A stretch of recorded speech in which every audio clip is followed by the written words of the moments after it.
सो अज असीं डिस्कस ये करांगे कि अलग अलग जो लैवल के स्टूडेंट्स होंगे ने अक्सर ये तो गल क्लीयर है ऑबवियस है कि हर एक स्टूडेंट का लैवल एको जिहा नहीं होंदा तो आप डिस्कस यही करना है कि जिहड़े अलग अलग अबिलिटी वाले बच्चे ने कि उन्होंने अलग अलग क्लासरूम के विच रखना चाहिए है जिदा कुछ कुछ स्कूल के विच पहला हुंदा सीगा हुण भी किते किते है कि जो इंटैलीजेंट स्टूडेंट्स ने ज़्यादा उन्हों का सैक्शन ए उस तो घट वालों का बी उस तो घट वालों का सी इदा किया जाता सीगा पर ज़्यादातर अजकल के स्कूल देखिए वो इदा नहीं होंदा है वो मिक्स होंगे नहीं सारे मतलब लैवल के अकॉर्डिंग उन्होंने लेवल नहीं दिता जाता है कि ये इस क्लास के होंगे क्योंकि इंटैलीजेंट ने वो इस क्लास के होंगे क्योंकि वो इंटैलीजेंट नहीं है। सो सारा टॉपिक यही है स्ट्रीमिंग मतलब उन्होंने लेवलिंग करना grouping students into different classes based on ability. So students की एबिलिटी के उपर बेस्ड होके उन्होंने अलग अलग क्लासरूम के पढ़ाना चाहिए ग्रुपिंग करनी चाहिए है ग्रुपिंग स्टूडेंट्स तो यह मतलब उन्होंने ग्रुप बनाना चाहिए उन्होंने आप उन्हें फेवर च भी जावांगे तो अगेंस्ट भी जावांगे। सब तो पहला बेनिफिट की है अगर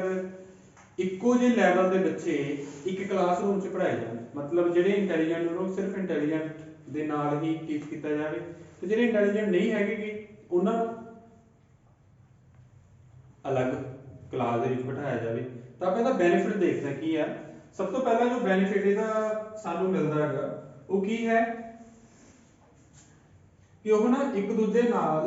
सेम पेस पेस का मतलब होंगे स्पीड। सब तो पहली गल की है जो स्टूडेंट्स ने जो सेम लैवल वाले होंगे वो लर्न करनगे सीखणगे तो है पर इको स्पीड के नाल पेस के नाल हुण जिहड़े इंटैलीजेंट ने उन्होंने ग्रिपिंग पावर ज़्यादा होंदी है स्ट्रॉन्ग होंदी है इसलिए जल्दी उन्होंने स्पीड भी बढ़ जाती है उन्होंने पर जिहड़े इंटैलीजेंट नहीं होंगे उन्होंने स्पीड घट होंदी है। इसलिए अगर उन्होंने अलग क्लास के विच अलग सैक्शन के विच उन्होंने टीच किया जाए तो अलग करके टीच किया जाए तो बेनिफिट ये होगा कि जिहड़े भी स्टूडेंट्स ने इक्को जे लैवल के उपर जिहड़े भी लैवल के विच हैगे ने वो इक्को स्पीड के नाल पढ़नगे। तो पहला वर्ड बन गया pace same pace.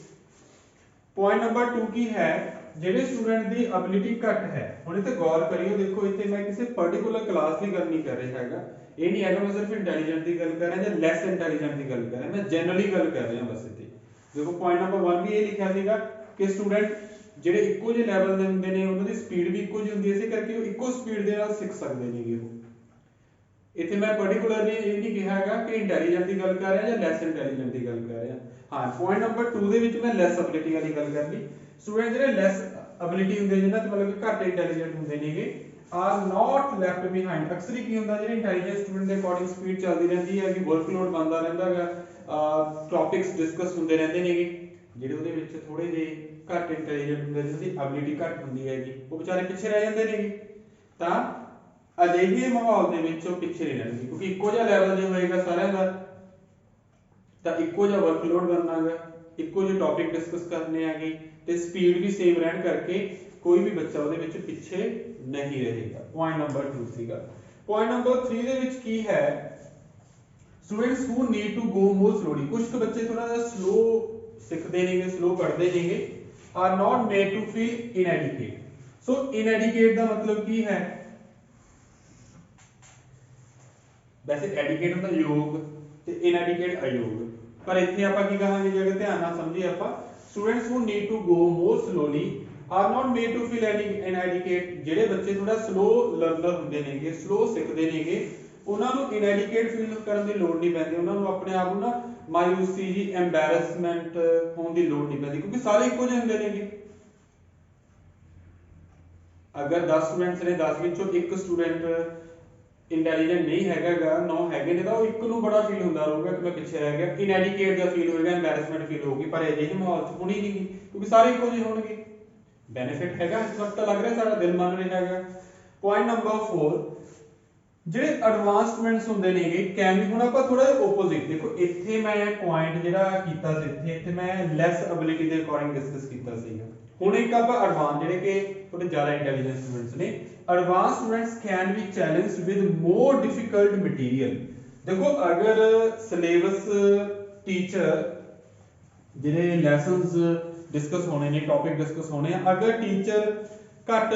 Intelligent student के अकॉर्डिंग ही रखूगा तो जो इंटैलीजेंट है उन्होंने भी फील होएगा कि यार कुछ घट है वो लैवल के अकॉर्डिंग चीज़ चल रही रहेगी। तो अगर क्लासरूम के एडवांस स्टूडेंट ने तो उन्होंने नाल डिफिकल्ट मटीरियल या एडवांस मटीरियल भी डिस्कस किया जा सकता है जिहड़ा कि चैलेंजिंग हो। ਜਿਹੜੇ ਘੱਟ ਇੰਟੈਲੀਜੈਂਟ ਨੇ ਉਹਨਾਂ ਦੇ ਅਕੋਰਡਿੰਗ ਸਿਲੇਬਸ ਬਣਾਇਆ ਜਾਂਦਾ ਹੈਗਾ ਉਵੇਂ ਹੀ ਜਿਹੜੇ ਐਡਵਾਂਸ ਸਟੂਡੈਂਟ ਨੇ ਇੰਟੈਲੀਜੈਂਟ ਸਟੂਡੈਂਟ ਨੇਗੇ ਉਹਨਾਂ ਦਾ ਕੀ ਬੈਨੀਫਿਟ ਹੋ ਸਕਦਾ ਹੈਗਾ ਉਹਨਾਂ ਨੂੰ ਹੋਰ ਡਿਫਿਕਲਟ ਮਟੀਰੀਅਲ ਦਿੱਤਾ ਜਾ ਸਕਦਾ ਹੈਗਾ।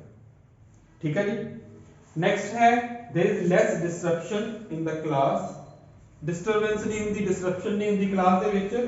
From bad behaviour as lessons are ਟੇਲਰਡ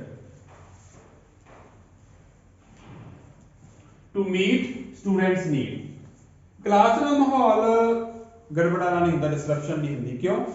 क्योंकि लैसनस आर टेलर टेलर का मतलब इत्थे की है तैयार किया जाता है प्रिपेयर कह लो इत्थे क्योंकि लैसनस ना अजिहे ढंग नाल बनाए जाते नेगे अजिहे ढंग दे नाल टेलर किए जाते नेगे जो स्टूडेंट्स की लोड़ के अनुसार होता है। टू मीट स्टूडेंट्स नीड इसका मतलब की बनिया स्टूडेंट की नीड के अनुसार होते हैं। Got it.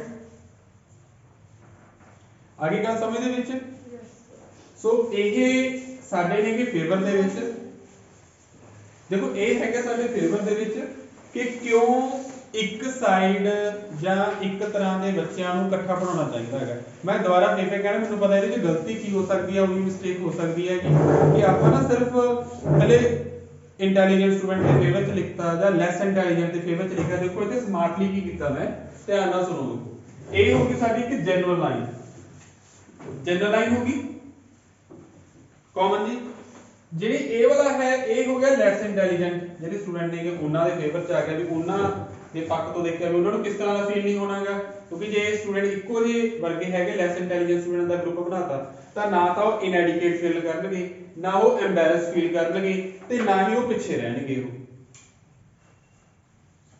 ਸਾਰੇ ਬਰਾਬਰ ਚੱਲਦੇ ਰਹਿਣਗੇ। ਉਵੇਂ ਦੂਸਰੇ ਪਾਸੇ ਆ ਗਿਆ ਐਡਵਾਂਸ ਸਟੂਡੈਂਟ ਹੁਣ ਇਹ ਵੱਖਰਾ ਆ ਗਿਆ ਇੰਟੈਲੀਜੈਂਟ ਸਟੂਡੈਂਟ ਬਾਰੇ ਆ ਗਿਆ ਕਿ ਜਿਹੜੇ ਇੰਟੈਲੀਜੈਂਟ ਸਟੂਡੈਂਟ ਨੇਗੇ ਅਗਰ ਉਹਨਾਂ ਦਾ ਗਰੁੱਪ ਅਲੱਗ ਬਣਿਆ ਹੋਇਆ ਉਹਨਾਂ ਨੂੰ ਵੀ ਫੀਲ ਇਹ ਨਹੀਂ ਹੋਏਗਾ ਕਿ ਸਾਡਾ ਧੱਕਾ ਹੋ ਰਿਹਾ ਹੈਗਾ ਕਿਉਂ ਕਿਉਂਕਿ ਉਹਨਾਂ ਦੇ ਨਾਲ ਵੀ ਜਿਹੜਾ ਡਿਫਿਕਲਟ ਮਟੀਰੀਅਲ ਹੈਗਾ ਜਾਂ ਐਡਵਾਂਸ ਮਟੀਰੀਅਲ ਆ ਉਹ ਡਿਸਕਸ ਕੀਤਾ ਜਾ ਸਕਦਾ ਹੈਗਾ। ਤੇ ਲਾਸਟ ਵਿੱਚ ਸਮ ਅਪ ਕਰਨਾ ਹੈਗਾ ਜੇ ਕਲਾਸਰੂਮਸ ਅਲੱਗ-ਅਲੱਗ ਹੋਣਗੇ ਡਿਫਰੈਂਟ ਹੋਣਗੇ ਤਾਂ ਉਹਦੇ ਨਾਲ ਬੈਨੀਫਿਟ ਕੀ ਹੋਏਗਾ ਉਹਦੇ ਨਾਲ ਬੈਨੀਫਿਟ ਇਹ ਹੋਏਗਾ ਕਿ ਕਲਾਸਰੂਮ 'ਚ ਬੈਡ ਬਿਹੇਵੀਅਰ ਨਹੀਂ ਹੋਏਗਾ। ਜਿਵੇਂ ਅਕਸਰ ਹੀ ਕਈ ਵਾਰ ਆਪਾਂ ਮੂਵੀਜ਼ ਦੇ ਵਿੱਚ ਦੇਖਦੇ ਆਂਗੇ ਰੀਅਲ ਲਾਈਫ ਸੈਟ ਘੱਟ ਹੁੰਦਾ ਹੈਗਾ ਮੂਵੀਜ਼ ਦੇ ਵਿੱਚ ਵੱਧ ਦਿਖਾਇਆ ਜਾਂਦਾ ਹੈਗਾ ਕਿ ਜਿਹੜਾ ਇੰਟੈਲੀਜੈਂਟ ਨਹੀਂ ਹੁੰਦਾ ਜਾਂ ਇੱਕ ਛੋਟੇ ਸਕੂਲ ਤੋਂ ਵੱਡੇ ਸਕੂਲ ਦੇ ਵਿੱਚ ਜਾਂਦਾ ਹੈਗਾ ਉਹਨੂੰ ਤੱਕ ਉਹਦਾ ਧੱਕਾ ਕਰਦੇ ਨੇ ਬੱਚੇ ਜਾਂ ਟੀਚਰਸ ਵੀ ਕਰਦੇ ਖੈਰ ਉਹ ਝੂਠ ਹੈਗਾ ਉਹ ਇੰਨਾ ਸੱਚ ਨਹੀਂ ਹੁੰਦਾ ਹੈਗਾ ਬੜਾ ਕੁਛ ਹੱਦ ਤੱਕ ਥੋੜਾ ਮੋਟਾ ਹੁੰਦਾ ਹੈਗਾ ਥੋੜਾ ਜਿਹਾ ਹੁੰਦਾ ਜ਼ਿਆਦਾ ਨਹੀਂ ਹੁੰਦਾ। So there is less disruption in the class from bad behavior as lessons are tailored to meet students need। Student ਦੀਆਂ ਲੋੜ ਦੇ ਅਨੁਸਾਰ ਹੀ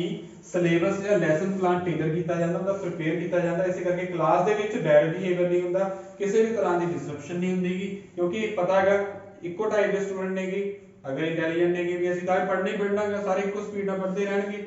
ਤਾਂ ਬੈਡ ਬਿਹੇਵੀਅਰ ਨੂੰ ਸਾਰੇ ਇੰਟੈਲੀਜੈਂਟ ਨੇ ਅਗਰ ਥੋੜੇ ਜਿਹੇ ਘੱਟ ਸਟੂਡੈਂਟ ਨੇਗੇ ਜਿਹੜੇ ਇੰਟੈਲੀਜੈਂਟ ਨੇ ਥੋੜੇ ਘੱਟ ਇੰਟੈਲੀਜੈਂਟ ਸਟੂਡੈਂਟ ਨੇ ਉਹਨਾਂ ਨੂੰ ਵੀ ਪਤਾ ਵੀ ਸਾਡਾ ਸਿਲੇਬਸ ਇਹੀ ਹੈਗਾ ਉਹ ਵੀ ਇੱਕੋ ਸਪੀਡ ਦੇ ਨਾਲ ਚੱਲਦੇ ਰਹਿਣਗੇ ਟੀਚਰ ਵੀ ਉਹੀ ਚੀਜ਼ ਕਰਦੇ ਰਹਿਣਗੇ। ਸੋ ਇਹ ਬੈਨੀਫਿਟ ਹੈ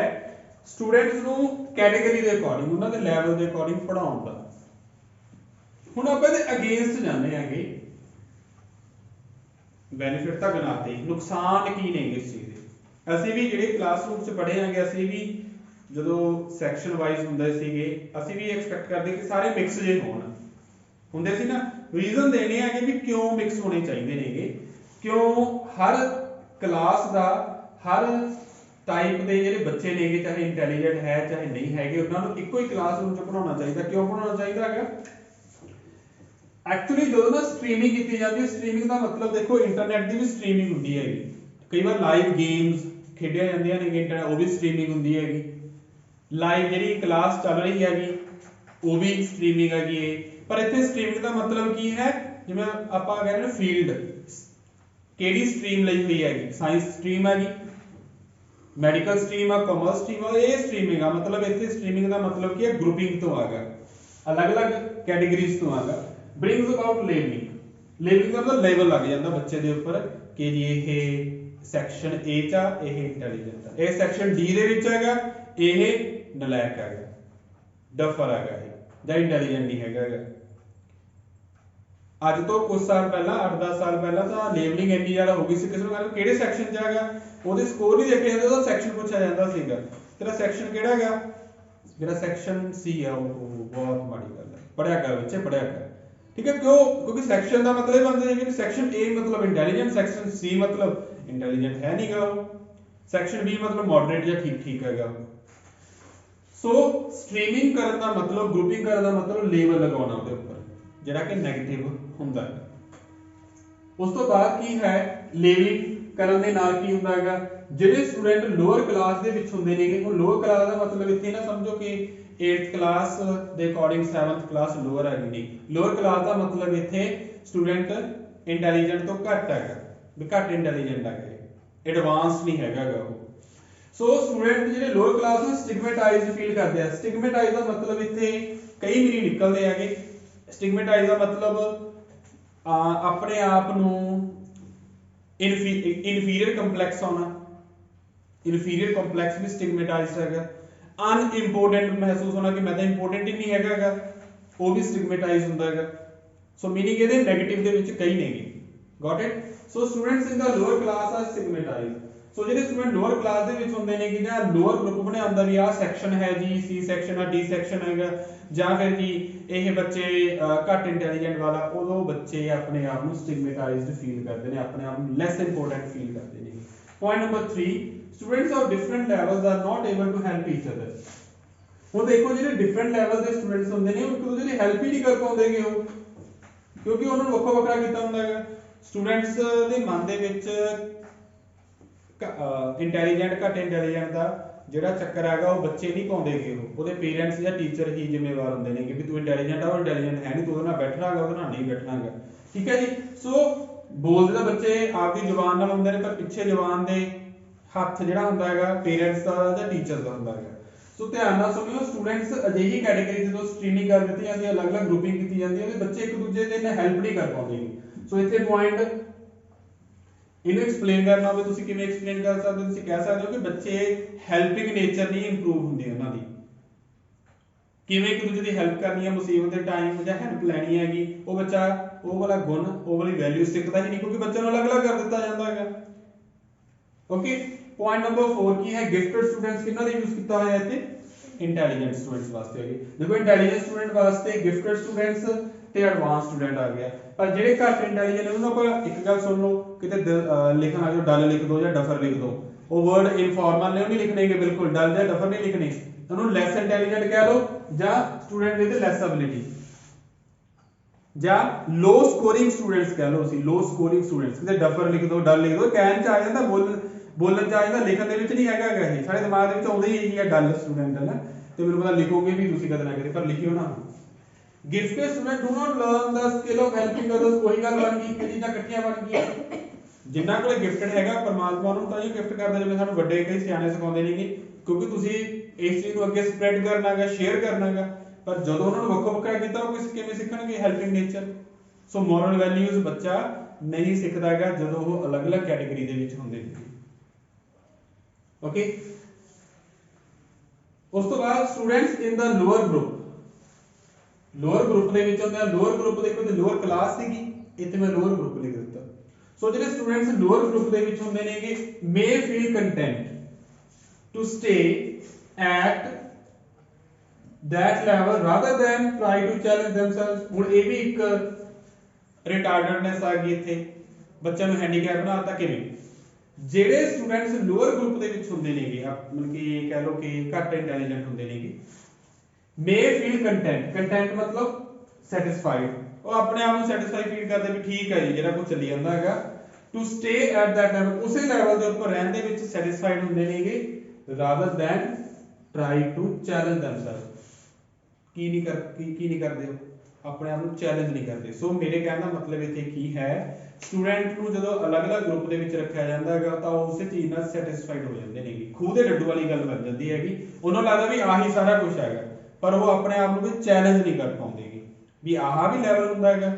समुद्र एडा बड़ा भी हो सकता है नहीं तो वही खूह वर्गा ही लगता है डोडू ਨੂੰ कि एडा कि ही सारा कुछ हैगा पर जो समुद्र की गल करते हैं ਜਿਹੜੇ समुद्र जाके आਉਂਦੇ ਨੇ देखते हैं उन्हें पता भी समुद्र किड्डा ਵੱਡਾ है ਤਾਂ ਇਹ ਚੀਜ਼ ਨਾਲ ਆਪਾਂ ਸਮਾਂ ਵੀ ਕੀਤਾ ਹੈਗਾ ਪਲੱਸ ਇਹ ਪੁਆਇੰਟ ਵੀ ਬਹੁਤ ਮਾਇਨੇ ਰੱਖਦਾ ਹੈਗਾ ਕਿ ਕੀ ਕਹਾਂਗੇ ਸਭ ਤੋਂ ਵੱਡਾ ਜਿਹੜਾ ਨੈਗੇਟਿਵ ਇਫੈਕਟ ਹੈ ਗਰੁੱਪਿੰਗ ਦਾ ਉਹ ਇਹ ਹੈ